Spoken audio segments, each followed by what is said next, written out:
Kaya may mga sabay-sabay na kumpas yan. Dahil dito, ha? O, dahil dito, pakinggan nyo.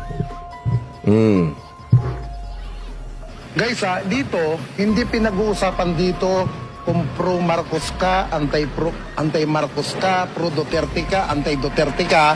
Hindi pinag-uusapan dito.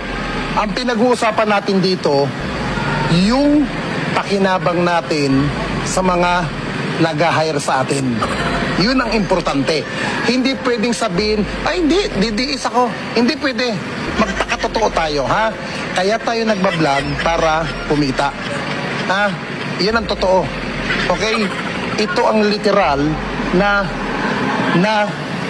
takbo ng social media. Kaya nga sinasabi ko nga minsan, lahat tayo bayad. Now, dito, ang abutan dito hindi GCash, cash to cash. Okay? Ang sahod nyo rito, 15.30. Pero bukas i-update ko kayo kung anong mangyayari sa meeting. Okay? Hindi ko sa inyo pwedeng pangalanan kung sino ang nasa likod nito. Okay? Basta't ang the best, prepare kayo. Tapos, yung nasa Metro Manila, may meeting tayo bukas.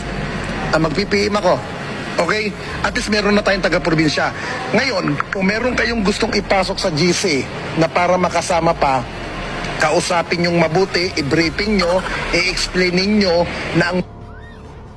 At ang maganda rito, Bes, hindi yung vlogger na sambuan, tatlong buwan, at patnatabuan, hindi. Hanggang election ito, 2028. Ngayon, ang gagawin nyo lang dito, hindi kayo magbablog na kung anong gusto ninyo. Hantayin ninyo yung ibababa ko na message sa inyo para yun ang ibablog ninyo. Yun ang gagawin yung story, yung ibababa kong link na story. Ako magbababa sa inyo ng story base sa ibinaba sa akin sa taas. Yun ang gagawin nyo. Hindi nyo kailangan na umikot-ikot. Hindi nyo kailangan umano-ano. Kaya, mas maganda ito kaysa NCRPO. Sa NCRPO, ikot kayo. Dito, hindi nyo kailangan. Puro papuri at pag-angat lang kay Speaker Romualdez dito. Okay?